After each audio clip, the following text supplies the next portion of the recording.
Hello, everyone. My name is Paula Cardellino, and I come from the university. It is called ORT University, from the Faculty of Architecture. I'm a senior lecturer there, and I am an architect as profession, if that makes a difference. So I not only work for, as you can see in the slide, for the Faculty of Architecture, but I also work for ANEP, which is the National Administration for Public Education, that directly responds to the central government. So what I'm going to talk to you today is about how we go about designing schools in our own context, or our own Uruguayan way of doing things, which are basically not very exciting, but it is what it is, and that's why we're here. We'd like to know more about what you do so we can share knowledge. So how does it work in Uruguay? How do we design schools in Uruguay? Well, firstly, as I was mentioning, it is the ANEP, the organization that looks after the whole of the schools in Uruguay. We are a very small country of 3 million people in total. Most of us live in the capital, Montevideo. So that is where basically ANEP is based, and that is where I work. So this organization is in charge of doing the infrastructure, but also looking after the content of the educational or pedagogical aspect of the schools. So they look after the primary schools, also the secondary schools, the technical education schools that are basically from 15 to 18. You can choose to do that instead of the secondary school, and the educational training. Educational training is not university-based in Uruguay, and they are trying now to make that into university because it makes it obviously more respectful, more like professionally looked at.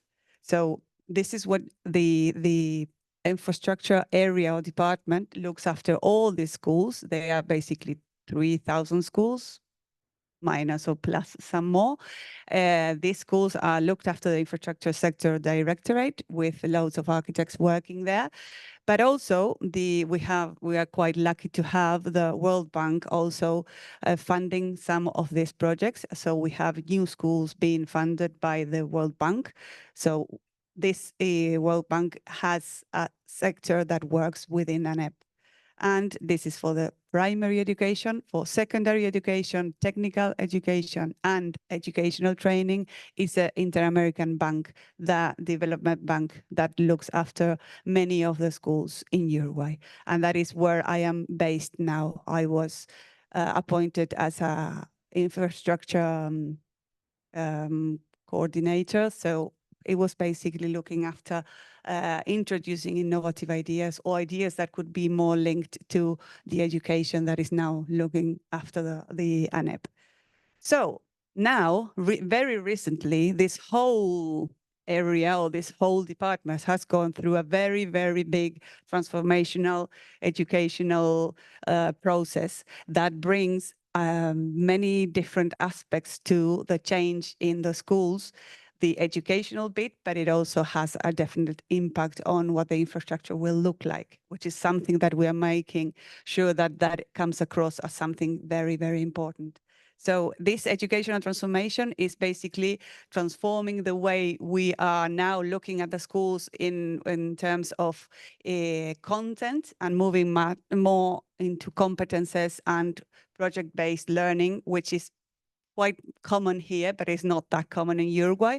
So this has had an impact on how we look at the different types of schools that we are now building. So this is very, very much into looking at how it works in Uruguay. So we have the secondary school divided into these two sectors, the one that is 7th grade to 9th grade. So 12 to 15 go to one school. And then the older ones, the high secondary education ones, go to another school. So that makes schools smaller and easier to work with.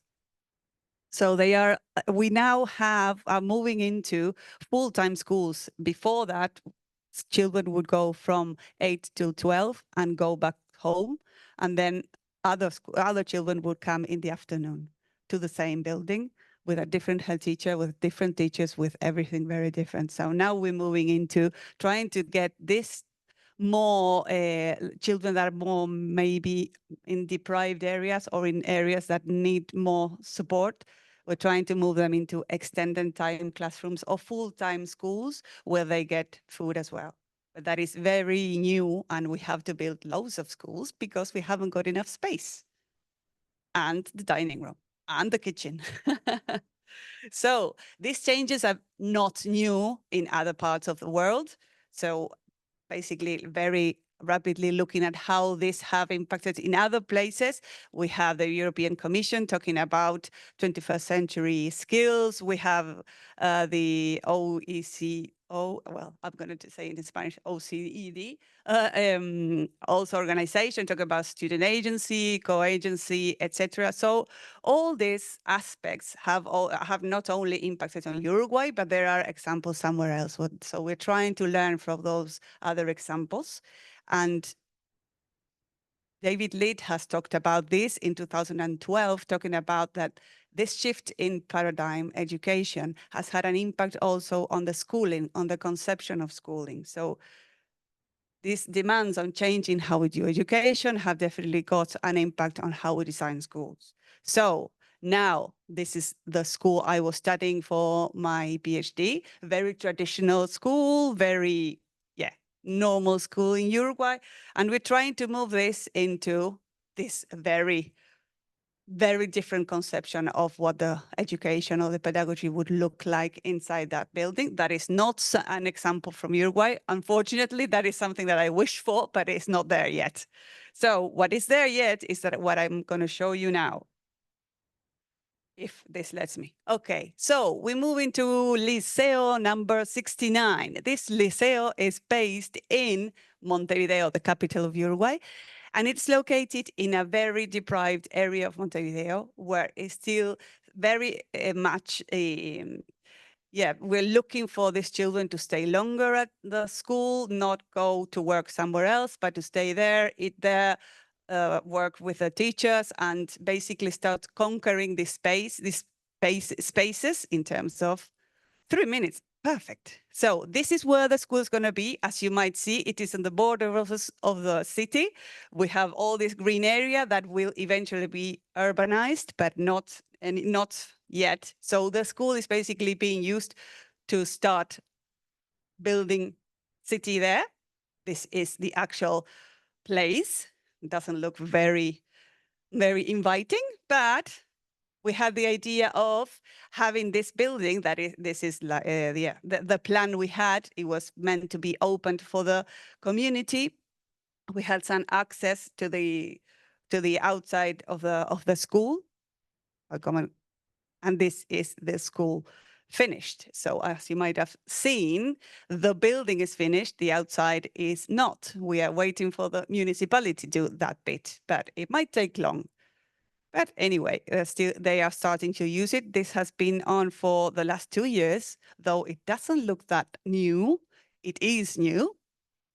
This is from the inside. So we're trying to make it quite robust and durable because schools are not maintained. Once they are built, they should be there forever, but maintain themselves on its own. So basically what we did was here, try to close the school from the community, but from a building point of view, but not from a visible point of view.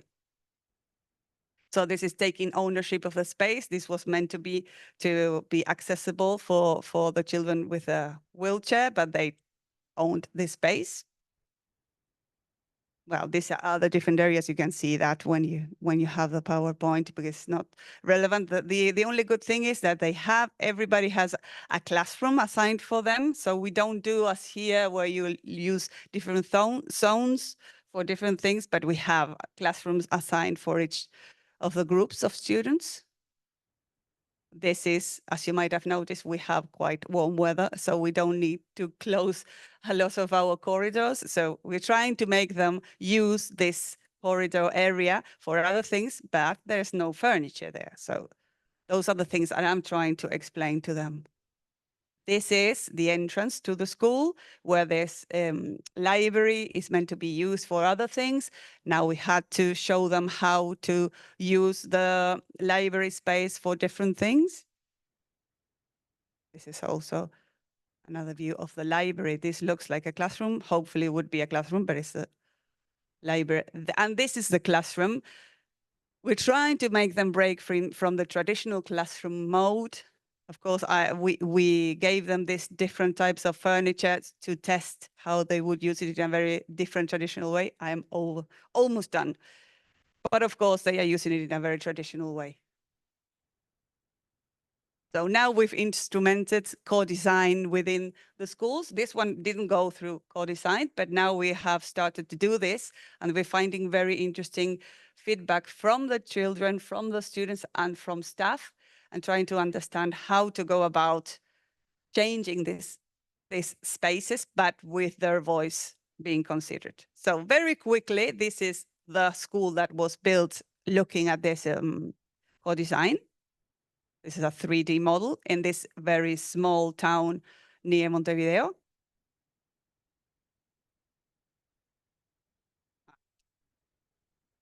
So these are some of the views we get. It's very open to the middle space. That is something that they said they wanted.